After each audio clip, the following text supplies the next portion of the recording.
Alright, what's happening, YouTube? You're watching Steel City Motovlogs. I'm Derrick T, your host. It is Memorial Day. This Memorial Day solo ride. And y'all, I gotta be honest with you, I have no idea where I'm going. And when I say I have no idea where I'm going, I mean I literally don't know. I didn't leave the house with a set destination in mind.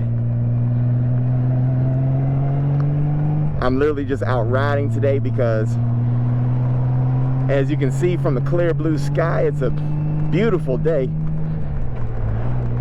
It's right at 90 degrees in Pittsburgh. 90 of them. 100 minus 10, 89 plus 1. 90 degrees in the Steel City. We deserve this. We done been through some cold stuff this year. We have earned the right to a 90-degree day, to a few of them. So I'm gonna get out and enjoy this one.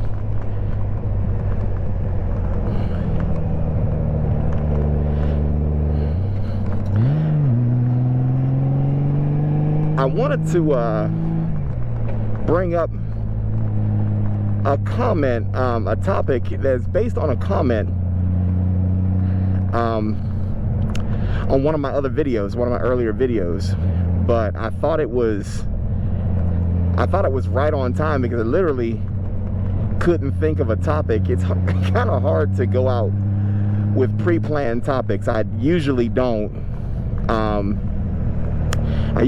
have a pre-planned topic. When I get on the bike and I throw the helmet on and roll the cameras,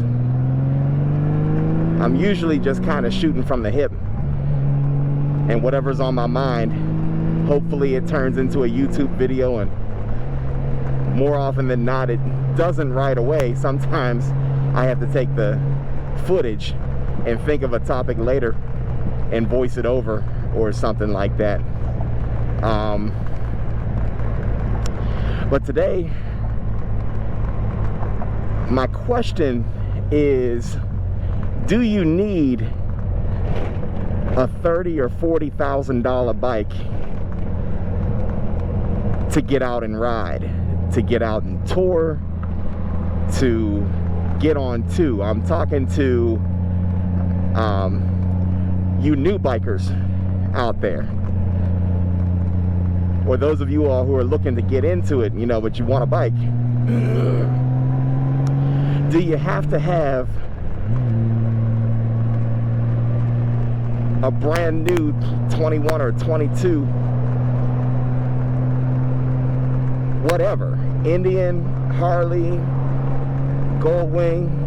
You know, I'm a little partial to Goldwings, but neither here nor there. Do you have to have a brand new $30,000, $40,000 bike to enjoy the road? And I mean, if you're watching Steel City Motovlogs, you know the answer to that question is probably no.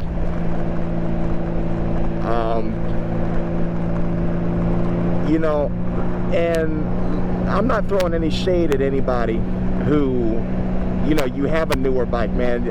You know, Harley, Indian, Honda, they make beautiful bikes, and the newer ones are extremely nice machines. And so I don't want to throw any shade. And don't get it twisted, I'm not throwing any shade at any of the manufacturers. I'm not throwing any shade at the people who go out and buy the brand new bikes. If that's, you know, within your capability to do, then, you know, by all means do it. The question that I ask is it absolutely necessary? And the answer to that is a resounding no. You don't have to have the newest bike out in order to get out on two. And, you know, depending on what your purpose for riding is, if it's your everyday commute, or if you want to get out and do some touring, or whatever the case may be, you know, get what's in the realm of your financial capability to get. I decided not to go the newer route right away, just because we were in the middle of a pandemic and work was a little hard to come by. As an independent contractor, primarily, work was a little hard to come by, and so I didn't want to throw myself $30,000-$40,000 in debt, you know, with a note on the bike that might have been, you know, somewhere between $400 and $600 a month, you know, the same as my car. I didn't want to do that. But then here's the other mindset that I have when it comes to riding, when it comes to my motovlog, when it comes to being out here on this two-wheeled machine. This is how I enjoy my freedom. This is how I de-stress.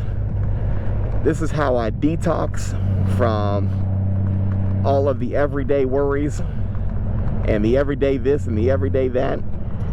And so, you know, for me, how do you celebrate your freedom? You know, do you celebrate it by being in debt? I chose not to attach any debt to this particular area of my life because this is the freedom that I have. So yes, I have an older bike, but I also have a title tucked away in my safe with some of my other valuables. And even the trailer that I have the title to that too. And so I don't worry about, you know, recurring debt when it comes to my bike life, my motorcycle journey. I don't have any debt, and I don't have anything that would make me stress out about it. Because if I'm stressed out about finances and I decide to take a ride, well, you know, I'm stressed out about what I'm riding because I have a loan that I have to meet. So I don't know. You know, I could go out and drop a finance application and probably ride off into the sunset on something, but I choose not to. Not where riding is concerned. And like I said, the reason why is because I don't want bondage attached to the very thing that I consider to be my freedom.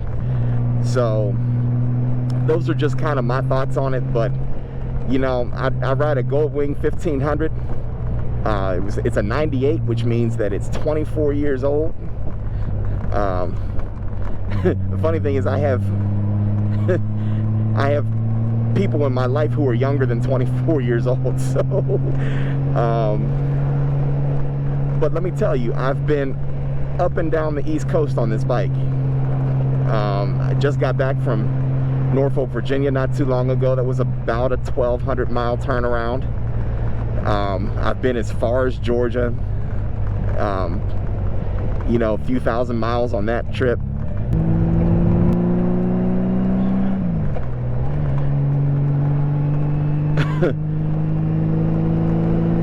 But yeah, I've been up and down the East Coast. You know, and even several, you know, more local trips. You know, you don't always have to go 8-9 hours away. Sometimes you can go 2 hours away, you know, and do some touring and see some things that you haven't seen before, particularly depending on the route that you take. But I do that on this bike here that was built and designed to absolutely crush miles. That's what it's designed to do. So yeah, it's a little bit older. I don't have any warranties or anything else like that on the bike, and I know a lot of people are big about that. You know, well, if something goes wrong, you know, it's got to be under warranty. Because I don't have a note, I'm able to kind of put money aside and have an emergency fund in case something goes wrong with a bike. So I don't have a warranty, but I do have a contingency plan if I'm out somewhere and something happens to my bike. So it's all about the planning. It's all about, you know, how you prepare for those situations. And, you know, obviously I have insurance. You know, your boy doesn't ride dirty.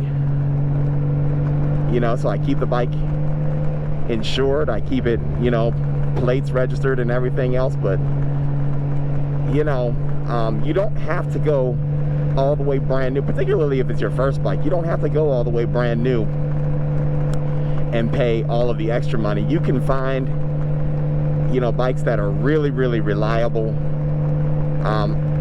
I found this one on Facebook Marketplace. But even the V-Star that I had before this one, I bought it at a local Harley Davidson dealership in its used bike section. It was a Yamaha V-Star in 05. But even that bike only costed $3,500. I paid for it out of pocket.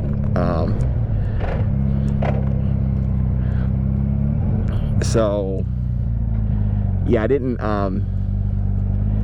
take out any loans. I didn't make any payments. I've owned 2 bikes in the last 3 years, and I haven't had to worry about making monthly payments on any of it. And then also, when you're talking about just the purchase of a motorcycle, you know, depending on what you're getting into, you know, you got the cost of your gear.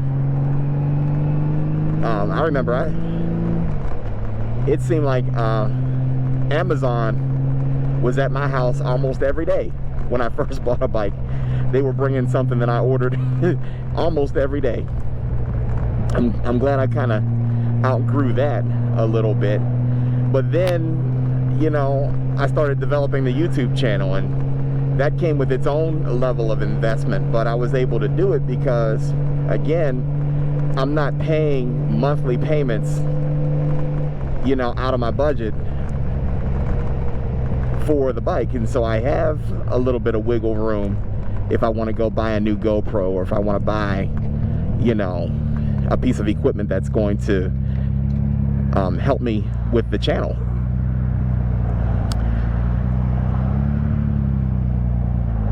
I have 3 GoPros. Anybody who owns a GoPro knows that they're not exactly cheap. So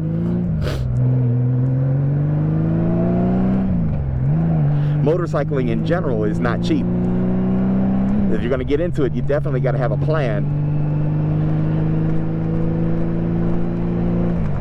But don't be afraid to look into some of the older bikes. You know, a lot of people who sell off bikes, they don't sell them off because the bike is out of order, or the bike doesn't work anymore, or it's a part out. I mean, obviously there are some cases like that, but, you know, the person who sold me mine was a person who medically just couldn't ride anymore. The bike was very well maintained, very well taken care of. He just couldn't ride anymore. And so, you know, there's a lot of stories out there like that. There's a lot of cases out there like that. You know, put yourself a couple $1,000s away, you know, and instead of maybe dropping $2 or $3 grand on a down payment on a brand new Harley, you know, maybe you got $2 or $3 grand and you're able to pick up something,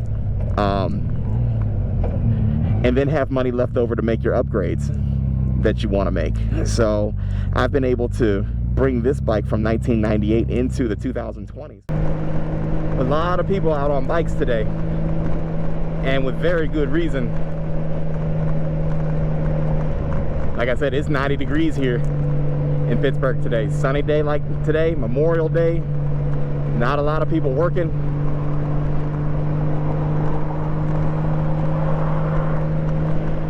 You're gonna get a lot of motorcycles out today.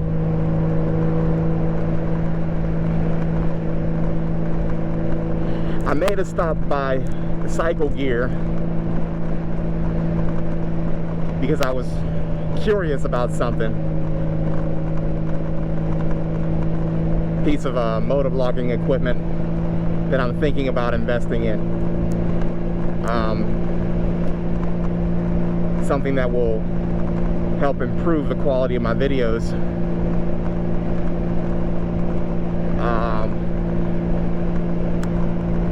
Whether or not I actually go about getting it is a different story. I was looking at the Sena 10C Evo, the camera. while I was looking at the 10C Evo, I was advised by the person at Cycle Gear that there's a Senna 50C coming out. And if I'm not mistaken, it just hit the market recently. So I'm gonna do a little bit of homework into that before I buy something and then wish I would have bought the upgraded version to begin with. May as well just get it right the first time. So we'll see how all that plays out.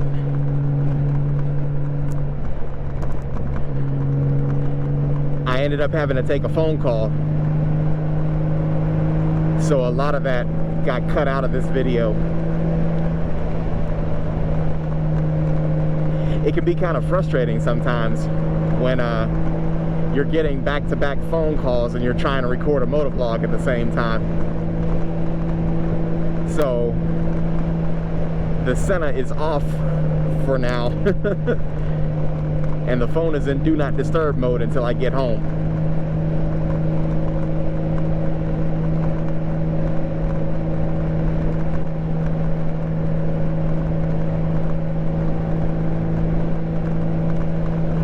I get annoyed pretty quickly at certain things.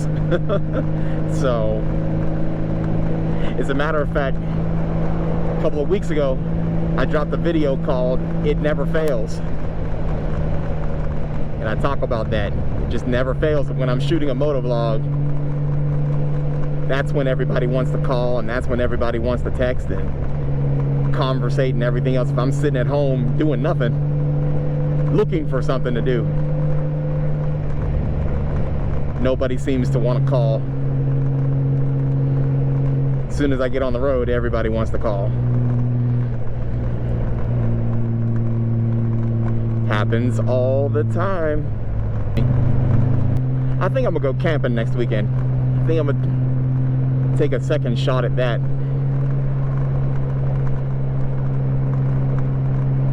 This upcoming weekend. I couldn't do it this Memorial Day weekend. I had other obligations, but my schedule is looking pretty free and pretty clear this coming weekend. I think I'm going to probably from Friday to Saturday.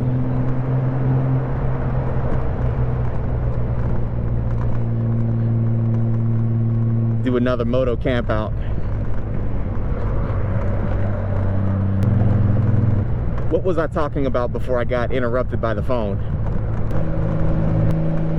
I was talking about, do you absolutely need to buy a brand new bike?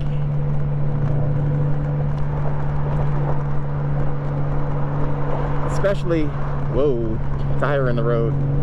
Especially if you're like new to motorcycling.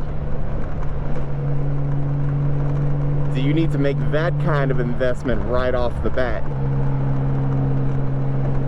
Or can you grab an older bike for a fraction of the cost, spend a little money upgrading it and making it yours, and then enjoy it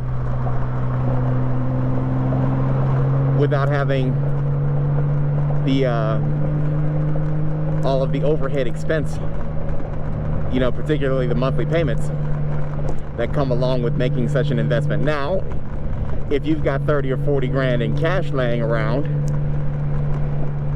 you know, then so be it. Even still, I think if I had 30 or 40 grand laying around, I don't think I would spend it on that.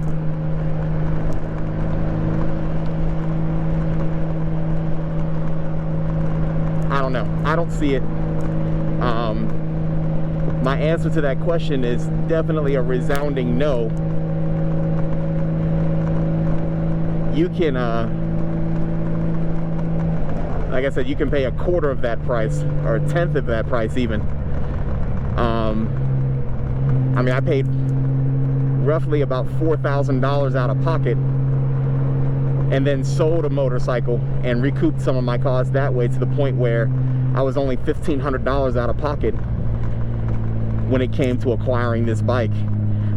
Shade Tree Surgeon has been across the country on a Goldwing very similar to this one that he paid, I think, like 500 bucks for, or something like that. So it can be done to where you don't have to spend a fortune to get yourself a bike, to get yourself a nice bike, one that you can ride cross country on or do your daily commute on. It's really up to the style of riding and the style of rider that you are and the style of riding that you plan to do.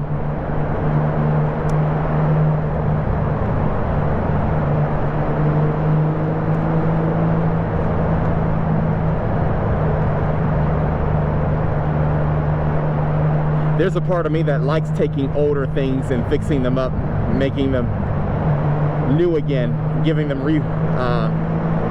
redefined purpose.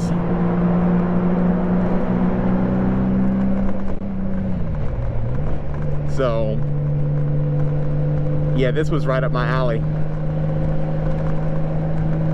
And it didn't even happen for me that way. Like, I didn't purposely set out, let me find a 24, 25-year-old bike. Didn't even happen that way. Like I said, I literally landed on this bike largely by accident.